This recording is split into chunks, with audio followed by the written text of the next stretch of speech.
आप सभी का स्वागत है हमारे हिंदी स्टोरी चैनल पर। आज आपको सुनाएंगे कार्तिक स्नान की सभी कथा कहानी। कार्तिक स्नान बुढ़िया माई की कहानी।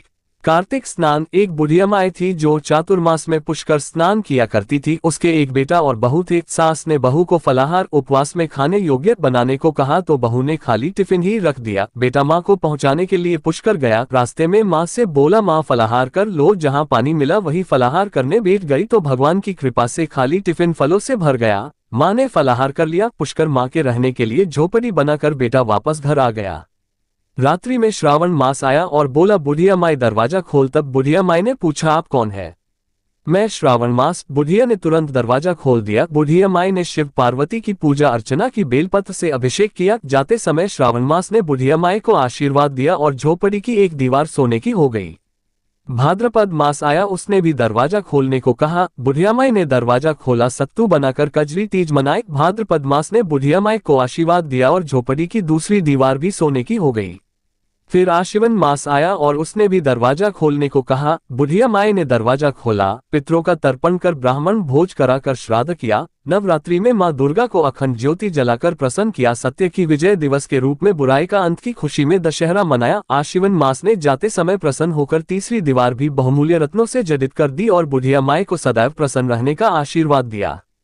इन सब के बाद कार्तिक मास आया, उसने भी दरवाजा खोलने को कहा। बुढ़िया माई ने दरवाजा खोला। अति प्रसन्न मन से कार्तिक स्नान किया। दीपदान कर दिवाली, गोधन पूजा, भैया दूज, गोपाष्टमी, आंवला नवमी मनाए। कार्तिक मास ने जाते समय आशीर्वाद दिया और झोपड़ी के स्थान पर महल बन गया। बुढ़िया माई गरीबों की सेवा कर भजन कीर्तन में अपना समय व्यतीत करने लगी। बेटा अपनी माँ को लेने आया तो माँ और झोपड़ी को पहचान न सका तो पड़ोसियों से पूछा। उन्होंने बताया तो बेटा माँ के चरणों में गिरकर बोला, माँ घर चलो। सारे सामान के साथ घर ले आया। सासू माँ के ठाठ देखकर बहू के मन में लालच आ गया और उसने अपनी माँ को भी पुष्कर छोड़कर आने को कहा तो उसका पति अपनी सास को भी पुष्कर छोड़ाया। परंतु बहू की माँ की धर्म कर्म में बिल्कुल रुचि नहीं थी। वह 4 समय भोजन करती और दिन भर सोती। 4 मास आए और चले गए। जाते समय झोपड़ी गिर गई और बहू की माँ गधी की योनि में चली गई। क्योंकि औरत लक्ष्मी का रूप है और लक्ष्मी की तरह चंचल होना चाहिए। भगवान की पूजा और अतिथि का सम्मान और दान पुण्य करना चाहिए। बहू ने कहा, अब माँ को ले आवो। जब जवाई सास को लेने गया तो कहीं न मिली। लोगों से पूछने पर लोगों ने बताया कि तेरी सास धर्म कर्म कुछ न करती थी, खाती थी और सोती थी, जिससे वह गधी योनि में चली गई। जवाई गधी योनि सास को बांधकर घर ले आया। उसकी पत्नी ने पूछा, मेरी माँ कहाँ है? तब पति ने कहा, तेरे लालच की वजह से तेरी माँ गधी योनि में आ गई। बड़े बड़े विद्वानों, ब्राह्मण, ऋषि, मुनियों से पूछने पर उन्होंने बताया कि तेरी सास के स्नान किए पानी से स्नान करने पर उसे मनुष्य योनि मिलेगी। तब बहू ने ऐसा ही किया और उसकी मां पुनः मनुष्य योनि में आ गई। हे राधा दामोदर, भगवान जैसा बुढ़िया माई को दिया वैसा सबको देना। कहता न, सुनता न, हुकारा भरता न, महारा सारा परिवार न।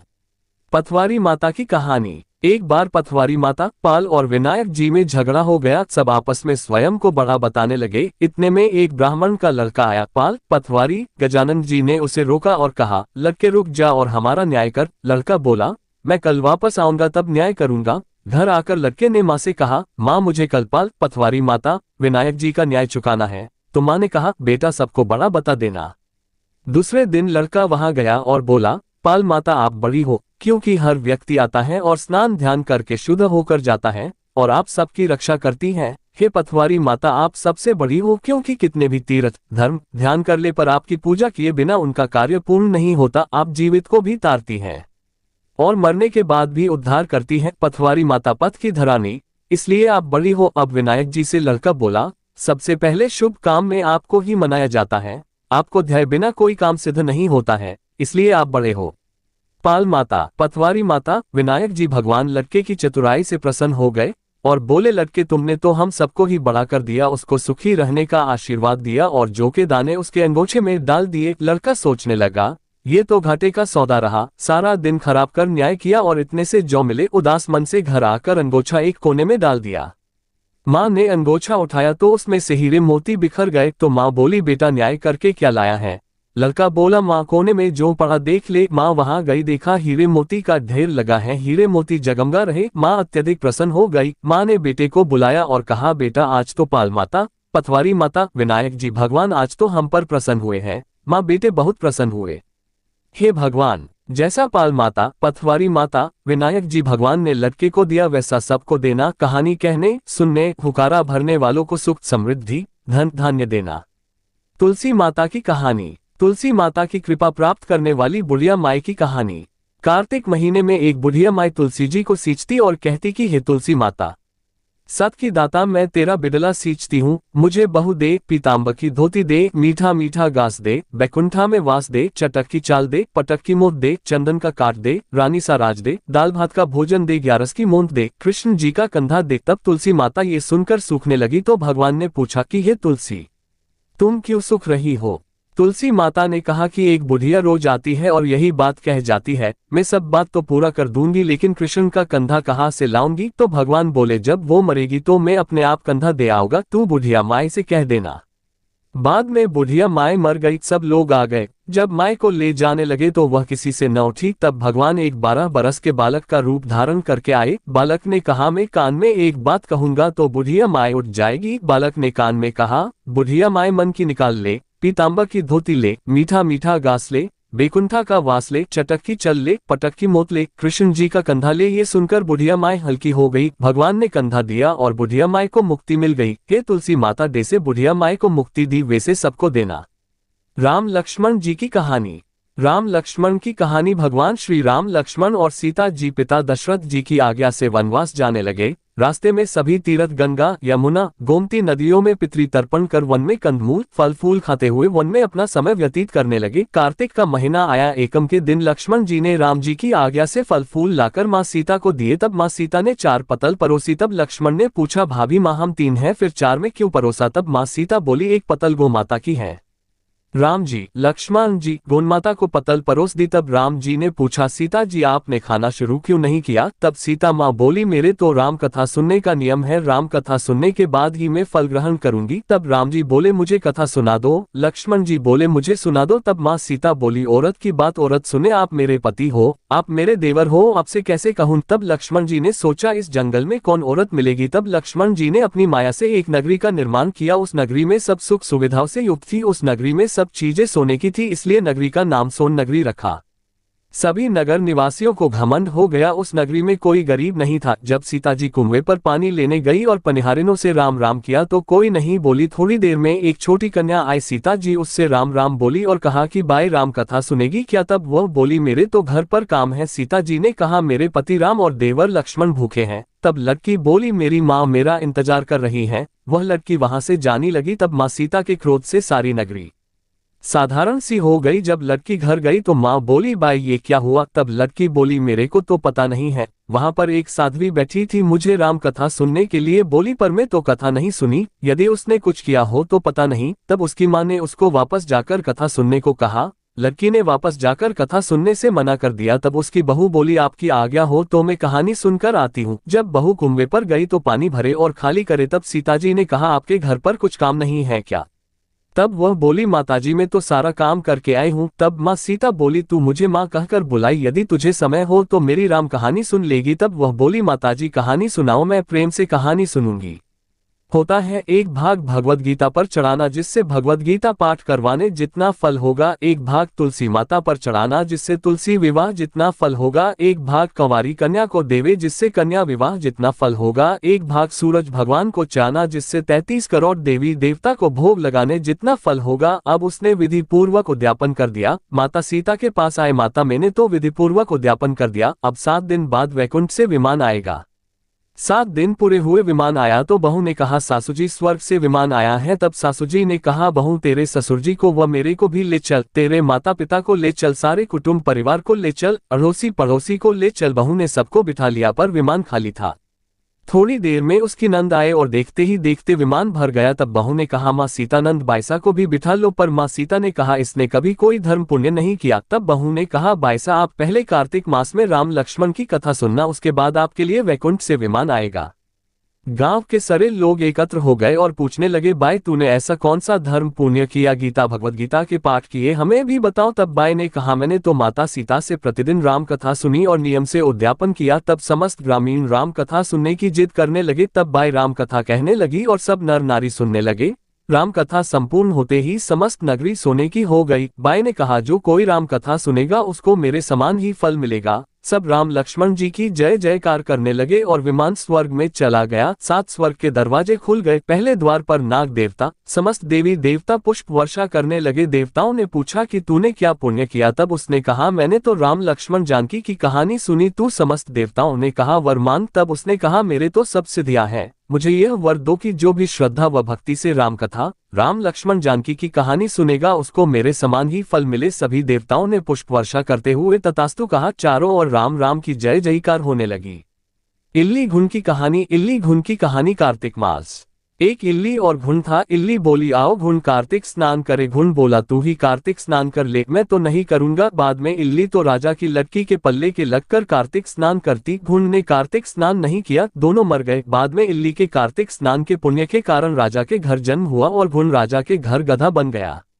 राजा ने बेटी के विवाह का सावा निकाला। बेटी ससुराल जाने लगी तो उसने अपनी पालकी रुकवाई और राजा से कहा, ये गधा मुझे चाहिए। तब राजा ने कहा, यह मत ले, चाहे और धन दौलत ले ले, पर लड़की नहीं मानी, मुझे तो यही चाहिए। गधे को रथ के बांध दिया तो गधा दौड़ने लगा। महल में पहुंचने पर गधे को महल के नीचे बांध दिया। जब लड़की नीचे उतरती तो गधा कहता, मुझे पानी पिला दे। तब लड़की ने कहा, मैंने पहले ही कहा था कार्तिक स्नान कर ले, पर तूने कहा था मैं तो बाजरा खाऊंगा और ठंडा ठंडा पानी पीऊंगा। उनको बातें करते राजा ने सुन लिया। जब राजा ने कहा कि आप मुझे सारी बात बताओ, तब रानी लड़की ने राजा को सारी बात बताई कि मैं पिछले जन्म में इल्ली थी और ये घुन था। तब मैंने कहा तू भी कार्तिक नहा ले, पर वह नहीं नहाया।